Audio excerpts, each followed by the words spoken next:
Assalamu alaikum. 6 p.m. This is Radio Pakistan. The news read by Farzana Khan. First, the headlines. Prime Minister says the country's economy has stabilized with all economic indicators moving along a positive trajectory. Opposition parties in the National Assembly have withdrawn no confidence motion against the Deputy Speaker.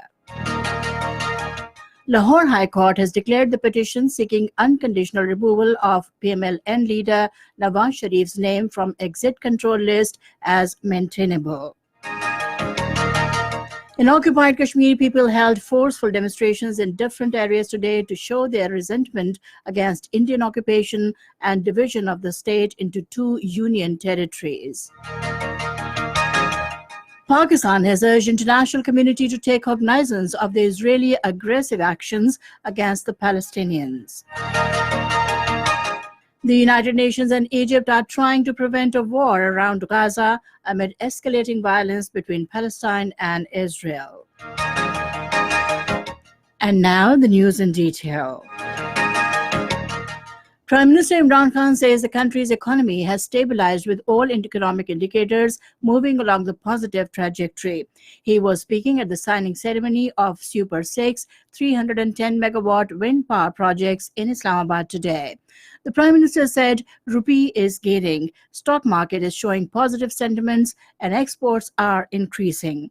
He said the government's policies are aimed at uplifting the poor segments of the society by creating maximum employment opportunities for the people. The Prime Minister said there is huge potential of hydroelectricity in the country, but costly electricity was produced through imported fuel. He said the Super 6 wind power projects will provide affordable and environment-friendly clean energy to the country. Investment on these wind power projects will amount to $450 million. Out of this, $320 million is being arranged by International Finance Corporation, World Bank Group. Opposition parties in the National Assembly have withdrawn no confidence motion against Deputy Speaker Qasim Khan Suri. Speaking in the National Assembly today, PMLN leader Khwaja Asif said the decision has been taken following the government and opposition agreed to bring legislation on important matters with consensus. Earlier, Defence Minister Pervez Khattak said meetings with the opposition over the last few days have proved to be very effective and both sides have agreed to move forward with consensus to ensure smooth functioning of the parliament. He said sanctity of the House will be upheld with the cooperation of opposition parties. Leader of the House in the Senate, Shibli Faraz, has said there is no bar on issuance of ordinances in the Constitution as the government promulgates laws in public interest.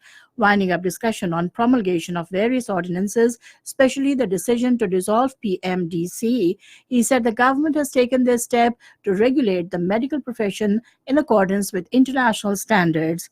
Shibli Faraz said the opposition should cooperate with the government in reforming various sectors pertaining to public welfare. He said the previous governments of PPP and PMLN had promulgated 104 and 46 ordinances respectively during their tenure. Regarding price hike, he said the government is taking measures to improve the supply of essential items to facilitate people.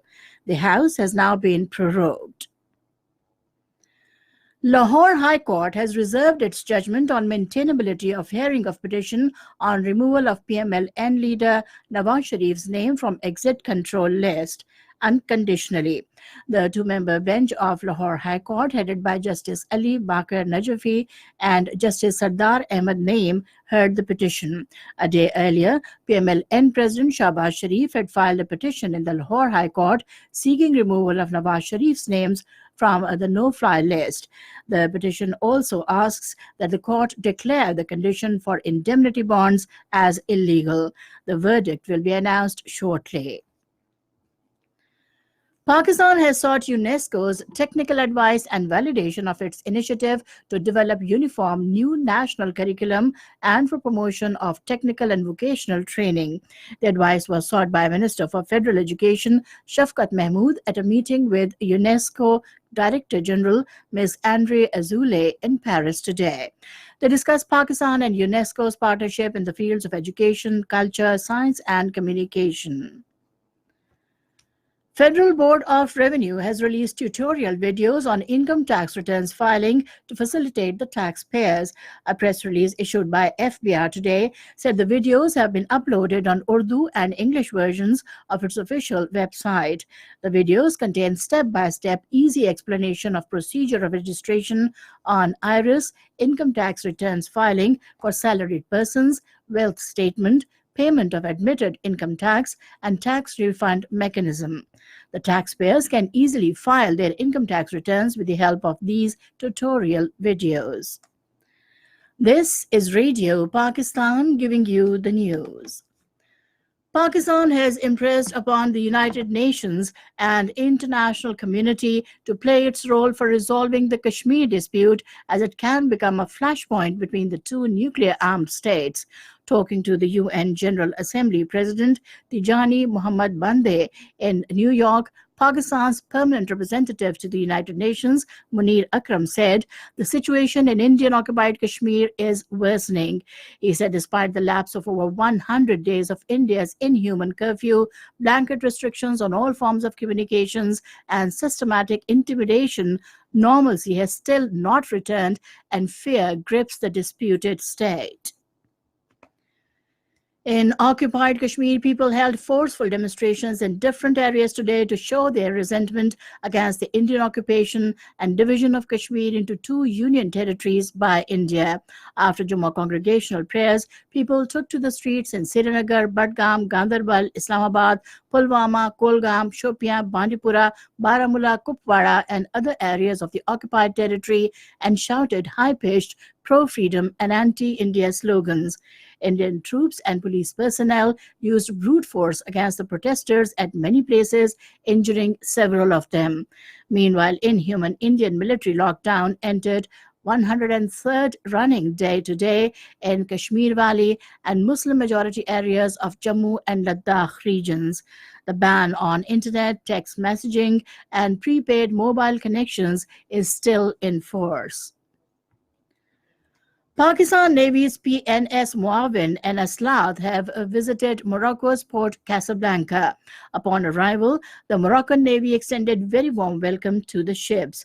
Mission commander, along with commanding officers of the ships, met with Commander Center Maritime Sector and Commander Military Region of Casablanca. During the meetings, matters of mutual interest and bilateral naval cooperation came under discussion. Moroccan authorities acknowledged the sacrifices of Pakistan in war against terrorism. They also recognized the role of Pakistan Navy in maritime security. Moroccan naval officials also participated in a banquet arranged at PNS Muawin. Speaking on the occasion, the mission commander apprised the participants about the plight of people in occupied Kashmir and increasing atrocities of Indian occupation forces. At the end of the visit, ships of both the countries also participated in joint exercises. Pakistan has condemned the killing of so many unarmed and innocent civilians in military strikes by the occupying Israeli forces. In a statement today, Foreign Office spokesperson Dr. Mohammad Faisal said international community has the obligation to take cognizance of these aggressive actions which are in violation of international and humanitarian law.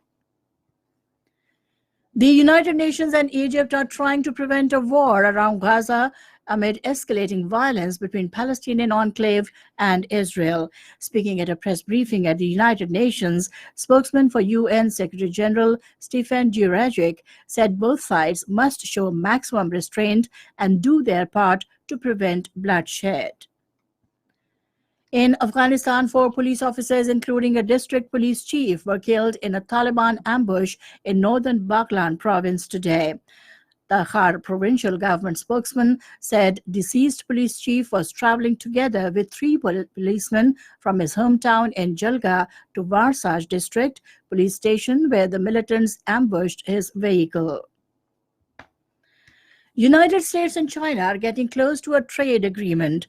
Speaking at an event at Council on Foreign Relations in Washington, White House economic advisor Larry Kudlow said negotiations for the world's two largest economies are in close touch via telephone, but he gave no further details on the timing of a possible deal. Meanwhile, the United States and China have been locked in successive waves of tit-for-tat tariffs that have rolled financial markets and threatened to drag growth in the global economy to its lowest rate since the 2007-2008 financial crisis. And finally, the weather report. Rain and thunderstorm with snowfall over the hills is expected at scattered places in Khyber Pakhtunkhwa, Kashmir, and Gilgit-Baltistan during the next 24 hours. Dry weather is expected elsewhere in the country.